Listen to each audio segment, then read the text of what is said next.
નમસ્કાર, તમે જોઈ રહ્યા છો અસ્કાર ન્યૂઝ અને હું છું બાબુસિંહ સોલંકી।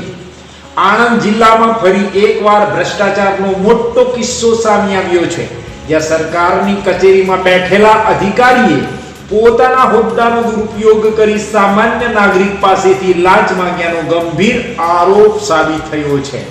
આણંદ જિલ્લા સેવા સદનમાં ફરજ બજાવતા રેવન્યુ તલાટી ગૌરવ રાજપૂત અને તેના વચેટિયાને એન્ટી કરપ્શન બ્યુરો એટલે કે એસીબી દ્વારા રંગે હાથે ઝડપી લેવામાં આવ્યો છે। મળતી માહિતી મુજબ ફરિયાદીના પરિવારની બાકરોલ ખાતે આવેલી વડીલોપાર્જિત સંયુક્ત માલિકીની જમીનની વારસાઈ નોંધ નામંજૂર થતા તેની અપીલની કામગીરી કરી આપવા માટે તલાટીએ શરૂઆતમાં ₹1,20,000ની લાંચની માંગણી કરી હતી।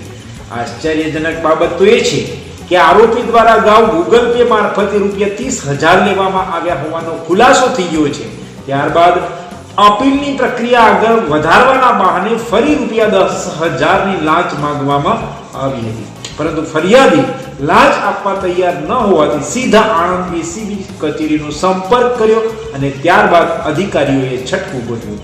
છટકા દરમિયાન તલાટીએ લાંચની રકમ સીધી લેવાના બદલે પોતાના વચેટિયાને આપવાનો ઈશારો કર્યો। ત્યારબાદ વચેટિયો ફરિયાદીને કચેરી બહાર ચાની લારી પાસે લઈ ગયો અને જાહેર રસ્તા પર ₹10,000ની લાંચ સ્વીકારી લેતા એસીબીની ટીમે બંને આરોપીઓને રંગે હાથે ઝડપી પાડ્યા। એસીબીએ જણાવ્યું કે આરોપી તલાટીએ રાજ્ય સેવક તરીકેના હોદ્દાનો દુરુપયોગ કરી ગુનાહિત ગેરવર્તણૂક આચરી છે અને બંને સામે કાયદેસરની કાર્યવાહી હાથ ધરવામાં આવી છે। સવાલ એ ઊભો થાય છે કે સામાન્ય નાગરિકોને ન્યાય મેળવવા માટે હજુ કેટલો ભ્રષ્ટાચારનો માર સહન કરવો પડશે? સરકારી કચેરીઓમાં આવી લાલિયાવાડી અને લાલિયાગીરી ક્યારે બંધ થશે?